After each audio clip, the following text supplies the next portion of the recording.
What if every ballot you cast is actually a permission slip for your own subjugation? What if the system we've elevated as humanity's greatest political achievement is simply tyranny with better marketing? Here's a moment that shattered illusions. When millions of Americans watched the 2016 election results, something broke. People who had spent decades trusting democratic processes suddenly found themselves questioning whether ordinary citizens could handle political power. The cognitive dissonance was brutal and revealing, but this crisis of faith wasn't new. Over 2,400 years ago, Plato witnessed his mentor Socrates executed by a democratic mob and reached a chilling conclusion. Democracy doesn't liberate people from tyranny. It makes tyranny feel like freedom. Modern psychology has vindicated Plato's warnings in terrifying ways. Solomon Ashe's 1950s conformity experiments showed that 75% of people will abandon clear evidence from their own senses to avoid disagreeing with a group. If we can't trust ourselves to identify which line is longer when the answer is obvious, how can we trust millions of strangers to choose our leaders wisely? But here's what should truly disturb you. In 2006, researchers at Emory University conducted brain scans on partisan voters while they processed information about their preferred candidates.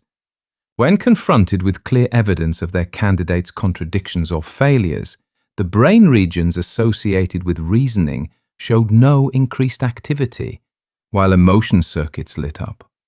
The subjects weren't just ignoring uncomfortable facts. Their brains were physically rewarding them for avoiding cognitive dissonance. Your brain is literally designed to love democratic manipulation. And that's precisely how the system maintains control. To understand why modern democracy functions as a polite dictatorship, we must first acknowledge what it gets right. Democracy promises something psychologically irresistible: the feeling that you matter, that your voice counts, that complex social problems can be solved through collective wisdom. Compared to overt tyranny, secret police, censorship, brutal repression, democratic systems offer genuine improvements in human dignity and individual liberty. But here's what Plato understood that we've forgotten. The most effective control doesn't feel like control at all. Democratic systems have perfected something authoritarian regimes could never achieve: mass participation in our own subjugation while feeling empowered by the process. Consider how this works psychologically. Traditional dictatorships create resistance through obvious oppression.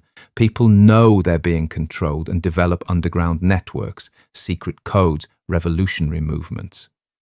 But democratic systems channel dissent into sanctioned outlets, elections, protests, petitions, that provide psychological relief without threatening real power structures. This is the psychological genius of what political scientist Stephen Levitsky calls competitive authoritarianism. You feel like you're fighting the system when you vote against incumbents, but you're actually legitimizing the very framework that constrains your choices. As Plato observed, the heaviest penalty for declining to rule is to be ruled by someone inferior to yourself. But democratic systems ensure you never realize how inferior your actual rulers are because you chose them. Your brain craves autonomy and rational decision-making. Democracy provides the intoxicating illusion of both while ensuring that all meaningful options serve the same underlying interests.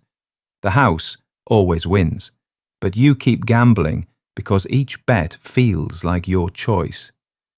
Plato's most prescient insight was understanding how democratic freedom creates its own destruction. In the Republic, he mapped out a precise sequence: Democracy generates cognitive overload, which creates demand for simplification, which empowers demagogues, which leads to tyranny disguised as popular will. Modern neuroscience explains why this progression is nearly inevitable.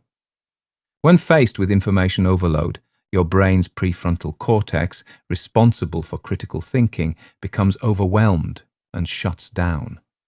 Your limbic system takes control, making decisions based on emotion and instinct rather than analysis. Psychologists call this choice overload. Too many options paralyze good decision-making and create hunger for confident authorities who promise to handle everything. Venezuela's trajectory illustrates this perfectly. Hugo Chavez didn't seize power through military force. He won 56% of the vote in 1998 by promising relief from Venezuela's overwhelming political complexity. Citizens weren't choosing tyranny, they were choosing psychological comfort. By the time they realized what had happened, their emotional investment in Chavez made admitting error nearly impossible. This same pattern is playing out around the world right now. In country after country, voters are choosing leaders who promise to simplify their cognitive burden, to think for them, decide for them, take responsibility for outcomes they no longer want to handle themselves. This reveals democracy's fatal flaw. It systematically rewards leaders who are good at winning elections, not governing effectively. These are completely different skill sets that often conflict directly. The psychological traits that make someone appealing to voters, confidence, simplicity, emotional resonance, are precisely the opposite of what effective governance requires: humility, complexity, analytical thinking. Plato captured this in his ship of fools metaphor. Imagine a vessel where passengers vote on navigation decisions. The skilled navigator understands wind patterns, currents, and celestial navigation, but sounds uncertain when explaining complex maritime challenges. Meanwhile, charismatic passengers promise smooth sailing and fair weather, confidently dismissing the navigator's warnings as elitist fear-mongering. Who do you think the passengers choose, and what happens to the ship? Plato's solution, philosopher kings chosen for wisdom rather than popularity, sounds elitist, until you consider how we handle expertise in every other domain. We don't vote on surgical procedures, engineering specifications, or scientific theories. We defer to people who have spent decades mastering complex knowledge. But in politics, expertise becomes a liability. Real experts tend to express uncertainty, acknowledge complexity, and admit ignorance about things outside their specialization. This triggers what psychologists call ambiguity aversion. We're naturally uncomfortable with uncertainty and prefer confident answers even when they're wrong. The 2008 financial crisis perfectly illustrates this dynamic. Economists who understood housing bubbles had been warning about unsustainable debt levels for years, but they sounded academic and uncertain. Meanwhile, people with no economic expertise confidently promised that housing prices would rise forever. The market rewarded confidence over competence, until reality intervened catastrophically. This isn't just about individual psychology, it's about how democratic institutions systematically select against expertise. Consider the kind of person, as Marcus Aurelius wrote in his Meditations, how much trouble he avoids who does not look to see what his neighbor says or does. True leadership requires focusing on problems rather than popularity, something democratic systems make nearly impossible. Plato's cave allegory isn't just philosophical metaphor. It's a technical manual for understanding how modern information systems shape democratic consciousness. We're all chained to our devices, watching carefully curated shadows that algorithms select to maximize engagement and minimize discomfort. But here's what makes contemporary democratic control more sophisticated than anything Plato imagined. The shadows are personalized. Your social media feed, news sources, and recommended content are customized to reinforce your existing beliefs while creating the illusion of informed choice. You're not just watching the same shadows as everyone else, you're watching shadows specifically designed for your psychological profile. The Cambridge Analytica scandal revealed something even more disturbing.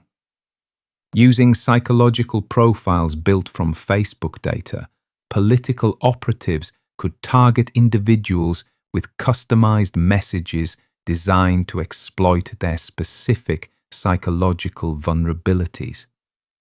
Anxious people received fear-based content. Narcissistic people received content that made them feel special and informed. Depressed people received content that confirmed their negative worldview. This wasn't traditional propaganda aimed at everyone. It was personalized psychological warfare aimed at you specifically. This creates what psychologists call confirmation bias on steroids. Traditional propaganda required forcing everyone to see the same information. Modern democratic systems allow people to choose their own customized reality while feeling more informed than ever. The result is unprecedented political polarization combined with absolute certainty that you're on the right side. During major political events, people consuming different information streams aren't just disagreeing about policy, they're literally experiencing different realities. They're seeing different facts, different expert opinions, different moral frameworks for understanding the same events. Both sides feel fully informed and morally superior while being systematically manipulated by forces they don't recognize. This is happening to you right now as you watch this. Algorithms are learning your preferences, political operatives are crafting messages for your demographic, and your information environment is being quietly customized to influence your thoughts and behaviors in ways you don't even realize.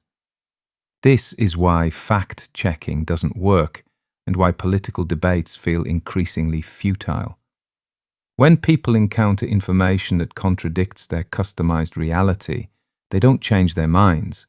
They experience what psychologists call the backfire effect and become more convinced of their original position. Plato predicted this exact dynamic. They deem him their worst enemy who tells them the truth. In democratic societies, truth-tellers aren't silenced through censorship. They're marginalized through algorithmic suppression and social rejection. The system doesn't need to ban dissent. It just needs to make dissent feel socially uncomfortable and psychologically expensive. The Weimar Republic provides perhaps the clearest example of how democratic psychology enables tyrannical outcomes. Germany in the 1920s and early 1930s was a functioning democracy with robust civil liberties, competitive elections, and active political debate. Yet when economic crisis and political instability created cognitive overload, German voters didn't resist authoritarianism. They welcomed it. Hitler's rise illustrates something crucial about democratic vulnerability. People don't choose tyranny because they love oppression. They choose it because freedom becomes psychologically unbearable. When your prefrontal cortex gets overwhelmed by complexity and uncertainty, your limbic system takes control and craves simple emotional solutions. The Nazi Party's electoral success came not from appealing to people's worst instincts, but from offering relief from the exhausting burden of democratic choice. Hitler promised to handle everything: economics, foreign policy, social problems, so ordinary Germans could stop worrying about issues they felt unqualified to judge. This pattern repeats throughout history because it exploits fundamental features of human psychology rather than temporary political circumstances. Ancient Athens executed Socrates not because Athenians were uniquely cruel, but because his questions made them confront their own ignorance, something democratic systems systematically discourage. Similarly, the Roman Republic's transformation into empire followed Plato's predicted sequence. Roman leaders discovered they could gain more power by appealing directly to popular assemblies rather than demonstrating competence through traditional institutions. Politicians like Julius Caesar figured out that promising bread and circuses was more effective than proving administrative ability. The psychological appeal was identical to modern populism: complex problems with simple solutions, clear enemies to blame, and charismatic leaders promising to fight for the people against corrupt elites. The fact that these leaders were themselves elite insiders didn't matter. What mattered was the emotional satisfaction of feeling represented and empowered. Look around the world today. How many democracies are currently experiencing this exact dynamic? How many populations are choosing strong men who promise to think for them, decide for them, take responsibility for complex problems they no longer want to handle? One of Plato's most controversial concepts was the noble lie, the idea that effective governance might require certain shared myths to maintain social cohesion. Critics often cite this as evidence of proto-fascist thinking, but they miss something crucial. Every political system depends on foundational myths about legitimacy, progress, and purpose. The difference between Plato's noble lies and democratic mythology is consciousness and intentionality. Plato wanted governing myths to be carefully crafted by wise leaders who understood their function and limitations. Democratic systems generate myths spontaneously through the chaos of competing interests, media narratives, and mass psychology, with no one taking responsibility for their accuracy or consequences. Consider some foundational democratic myths: that every citizen's opinion deserves equal weight regardless of knowledge or expertise, that complex social problems can be solved through electoral processes, that majority rule produces wise outcomes, that political leaders represent constituents' actual interests rather than their own psychological needs. These myths aren't necessarily false, but they're not straightforwardly true either. They function primarily to make democratic participation feel meaningful and morally justified, rather than to describe how political systems actually work. The psychological problem with democratic mythology is that it prevents honest engagement with political reality. Instead of acknowledging the inevitable trade-offs, conflicts, and limitations of any governing system, democratic cultures tend to promise impossible outcomes: freedom without responsibility, choice without consequences, representation without elite influence. When reality inevitably falls short of these promises, democratic systems generate what psychologists call cognitive dissonance, the uncomfortable tension between beliefs and experience. Rather than revising unrealistic expectations, people typically blame specific leaders, parties, or groups while maintaining faith in the system itself. This creates a perpetual cycle of disappointment and blame that makes democratic societies increasingly unstable and vulnerable to demagogues who promise to finally make the myths real. Understanding democracy as a polite dictatorship requires examining not just psychological manipulation, but institutional design. Democratic systems appear to distribute power broadly, while actually concentrating it in less visible ways. Consider how modern democratic governments actually function.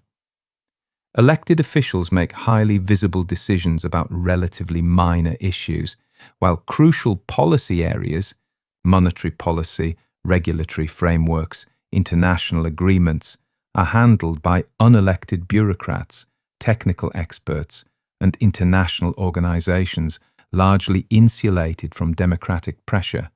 For instance, in the European Union, the European Commission, an unelected body, initiates legislation and enforces compliance across member states, while the directly elected European Parliament holds far less power than most citizens assume. National leaders campaign on domestic issues, but once in power, they often defer to supranational rules they cannot change.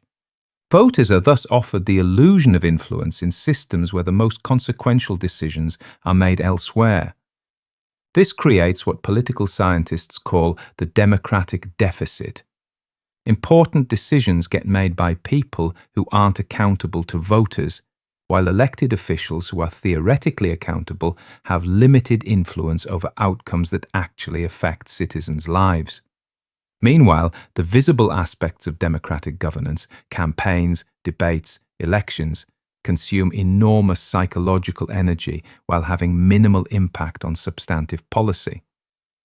Citizens feel deeply engaged with political processes that are largely theatrical, while real power operates through channels they barely recognize. This institutional arrangement serves multiple psychological functions. It provides the emotional satisfaction of political participation while ensuring that participation doesn't threaten established power structures. It creates legitimate outlets for dissent and frustration while channeling that energy into predetermined patterns. Most importantly, it makes people feel responsible for outcomes they don't actually control. When democratic governments produce unpopular results, citizens blame themselves for choosing poorly, rather than questioning whether they ever had meaningful choices.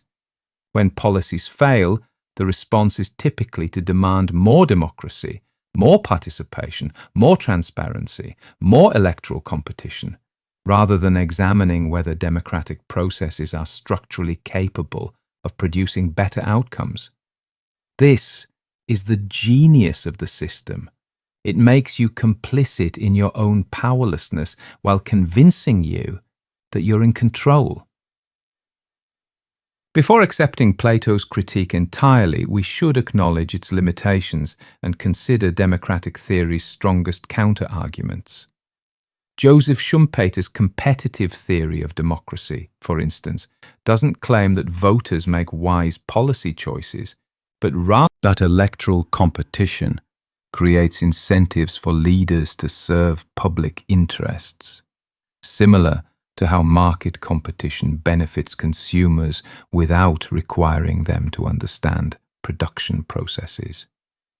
This theory has some merit. Democratic systems do create mechanisms for peaceful leadership transitions, institutional checks on power, and feedback loops between rulers and ruled. Even imperfect democratic processes can prevent the worst forms of tyranny by making it difficult for any single leader or group to consolidate permanent control. Moreover, historical examples exist of democratic systems resisting demagoguery and making complex long-term decisions. The Marshall Plan, for instance, required American voters to support expensive international aid programs with unclear immediate benefits. Environmental regulations often pass despite short-term economic costs. Sometimes, democratic processes do elevate competent leaders who prioritize governance over popularity. However, these counterexamples don't invalidate Plato's core insight about democratic psychology. They just show that the descent from democracy to tyranny isn't inevitable, merely probable. The psychological vulnerabilities Plato identified remain real and constant threats to democratic governance. Furthermore, the practical problems with philosopher-king alternatives are substantial. How would genuinely wise leaders be identified and selected? What prevents philosopher-kings from becoming corrupted by power or isolated from the people they govern? How do we ensure that claims to wisdom aren't just sophisticated forms of self-interest? Plato himself seemed to recognize these difficulties, presenting his ideal state more as a thought experiment for understanding political psychology than as a practical blueprint for reform. So what do we do with this uncomfortable knowledge? How do we live authentically within systems we recognize as fundamentally manipulative? Plato's answer wasn't to abandon political engagement, but to approach it with proper understanding. In the cave allegory, the philosopher who escapes has a moral obligation to return and attempt education, even knowing that most people will reject uncomfortable truths.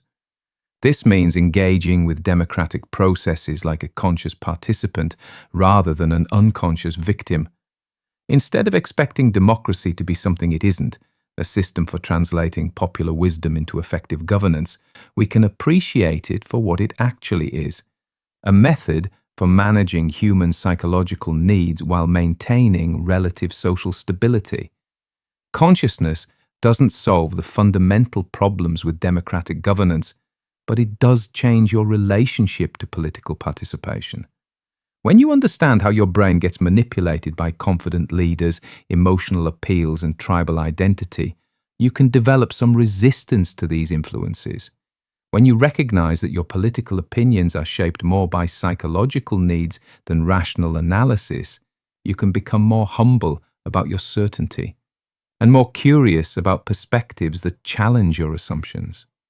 When you understand how democratic institutions channel dissent into harmless outlets, you can think more strategically about where to focus your energy. Most importantly, consciousness allows you to participate in political systems without being psychologically enslaved by them.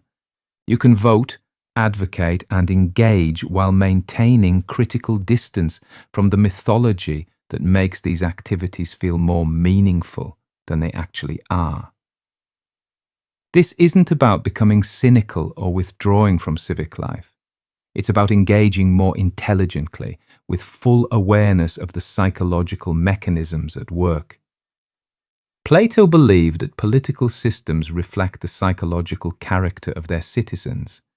If he was right, then the kind of democracy we get is the kind we deserve, not because of our virtues, but because of our cognitive limitations and emotional needs.